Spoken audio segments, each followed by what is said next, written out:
Hey guys, as we've mentioned before, we're not experts, just two wellness geeks who love to share a healthy lifestyle.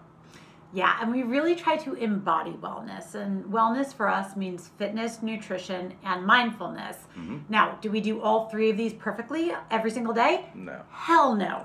I would say on any given day, 2 out of 3 would be amazing. Right, I think the one that goes the fastest though is mindfulness. You know, as stresses of everyday life crop up, that's what turns us into crazy people. We were lucky enough to sit down with Kelsey Patel. She is a spiritual empowerment coach. She works with hundreds of people, including celebrities and leaders of Fortune 500 companies, and she's an expert at seeking balance in your life.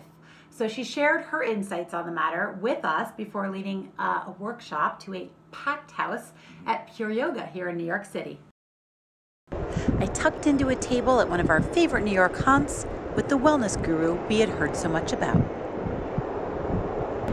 So we are so excited. We are here with Kelsey Patel. Thank you so much for being here. We are at Blossom, one of the preeminent vegan restaurants in New York City. It is one of Georgia, my favorite restaurants. I want to start. You are a spiritual empowerment coach. What a divine career. What does that mean? You know, it's funny because when I started down this path, it had nothing to do with ever wanting to teach or coach other people. It actually was a path that I got on because of my own health. I was working in a very stressful corporate job and I needed this work for myself. And so as I trained and learned and did all these things for me, I started realizing how incredible it was and that I wanted to start sharing it with others. You are not matter, you are not worth, you are not value unless you do. It's bullshit. You have breath, you have light, you have life inside of you. That is your magic. And when I started sessions, people would always say to me, okay, so what is it exactly? People would tell me that a session with me was like a milkshake of therapy slash healing slash empowerment, like life coaching. So that was how I jumbled it all together. I love that. So you talk a lot about your struggle with workaholism and how that led you to all of this. First of all, we're here in New York, the capital of workaholism. I am a member of that club. But I think, you know, a lot of us also say, well, ambition is good, right? So where is the balance? Yeah, it's a great question. So I was /am part of the club. I ended up working in the United States Senate. So I worked a very, very high stress job as soon as I graduated from college. And I worked in the Senate in DC for almost 5 years. And from that job, and I was a deputy press secretary and I was the state liaison for the senator. So I would travel with him. I would help create events in the state. I was working with media. So it was every day, all day, on the clock. And when I left and moved to LA, I thought all of this stuff was woo-woo. So I was totally a skeptic of it. But I also had very bad back pain. And I had a lot of anxiety and I had a lot of stress. And I had no idea that the mental and emotional well-being of a human being could impact their physical well-being. Like, it just didn't compute. I thought I work out all the time, I eat relatively healthy. I really started to recognize that I was the common denominator. It wasn't the jobs, it wasn't the family, it wasn't the work stress and the environment stress. I had lived in multiple environments. And it wasn't that, it was me. Right. Well, that makes a lot of sense. So that's what led you to Reiki and to EFT and to all of these different into seeking, right? You became a seeker. I was seeking everything. I tried everything.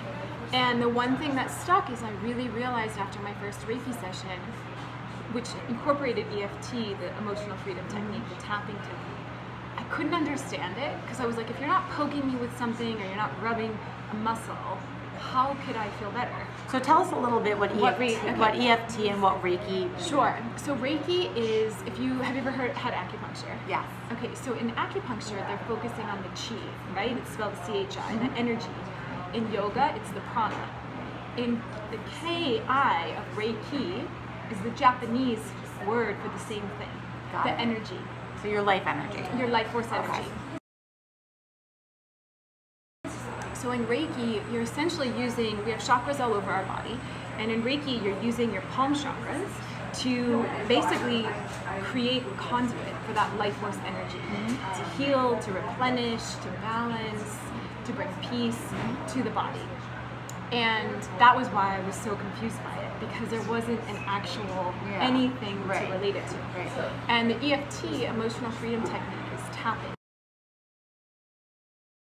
So you tap on different acupressure points, and I'm just going to show a few of them. You tap on these different points, but either on yourself or on the client, where you hold a lot of that energy.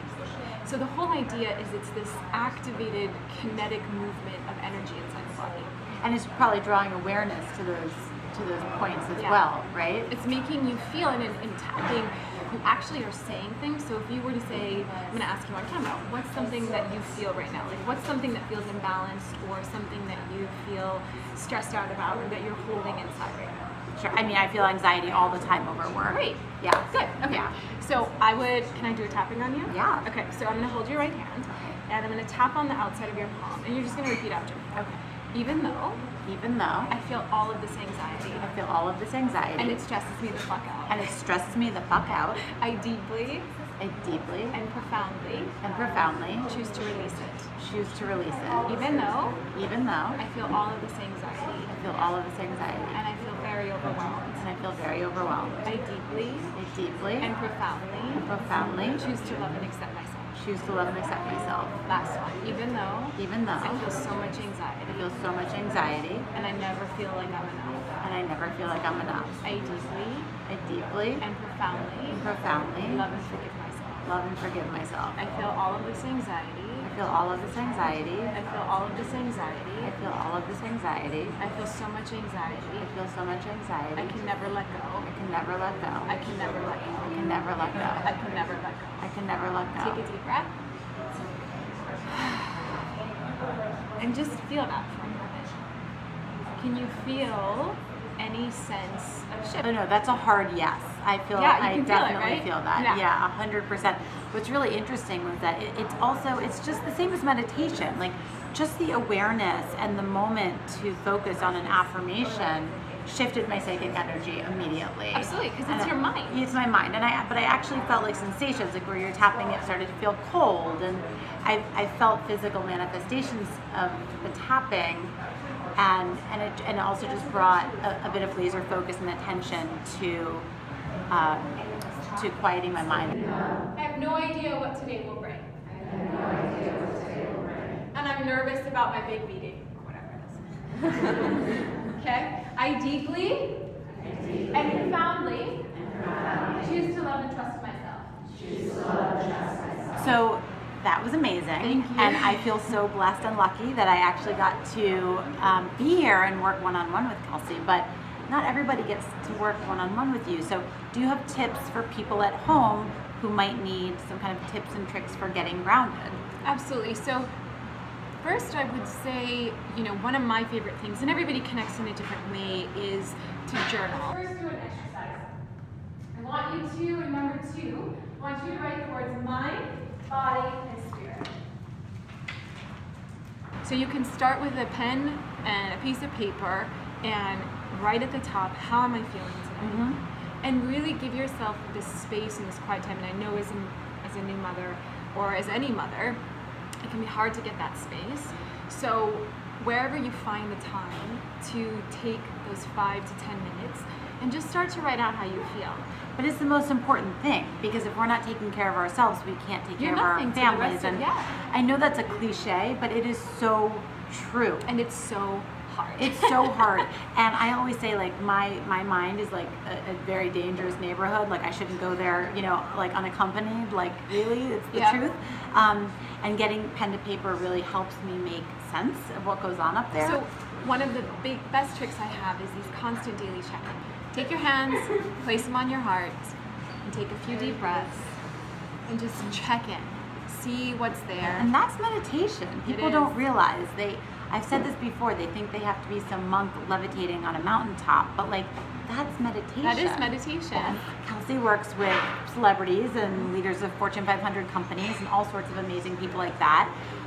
Do they have different stresses, or do they have the same stresses as us regular folks? You know, it's funny, it's all pretty much the same. It may come in a different color or shape or size. It's good to hear that they feel that way too, because I think everybody thinks that they're in their own bubble of, you know, being overwhelmed or having anxiety, and you know, it doesn't matter how much money you have or don't have, and it doesn't matter who you are on cultural totem pole. You know, we're all suffering from the same shit, Yeah. and we all need tools, and it's okay to need tools. And it's okay to not be perfect. When I operate from a place of love and ease and grace and inviting experiences to come to me, then I don't have to work so hard. But I'm still having the same ambition and the same drive, and I'm creating the same experiences. Does that make sense? It sure does. Well, you certainly created an amazing experience for yourself. We are so grateful that you were here with us today. Thank you so much. We are so excited to go experience your workshop down the street. I can't wait. So let's go. Thank you so Let's go. much. Thank you so much.